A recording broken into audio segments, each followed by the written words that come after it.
Alam mo, Rolly, naniniwala ako sa forever. Totoo yun.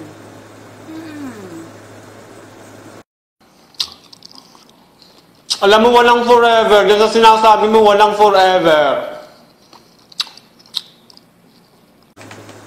Meron kayong forever. Grabe ka, mayroon yun. Nag-exist yun sa mundo. Forever. Naku, karamihang lalaki kapag na-virgin ka na, naku, iiwanan ka. Tapos ka na. Wala ka ng forever. Talaga lang mayroon kayang magsistick sa'yo, mayroong tunay na magmamahal sa'yo, kaya mayroong forever, mayroon. Grabe ka. Wala! Paglalaroan ka lang, wala na ngayon lalaking seryoso. Bibihira ka na ng makita. Huwag mong sasabihin na may forever. Rolly, mayroon talagang forever. Yung lola at lola mo, di ba? Nagsasama sila. Ano yun? Friends with benefits lang yun? Grabe ka, mayroon forever. Puro kayo forever. Pagdating ng panahon, pag nag-break kayo, sabihin mo, walang forever! Iba na naman yung sitwasyon kung mag-break kayo. It's depend to situation, Rolly. Grabe ka, mayroong forever, dude. Kaba.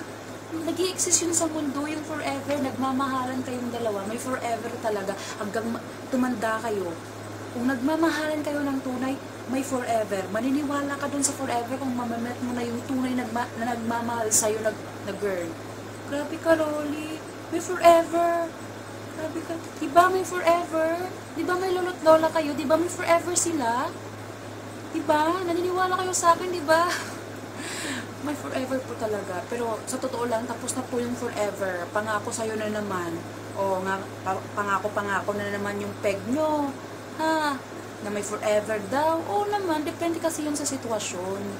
Depende yun sa inyo. Kung nagmamahalan kayo, kung tunay kayo nagmamahalan, may forever talaga. Trust me. Okay? Spread the love, dude. Bye! Mayroong forever.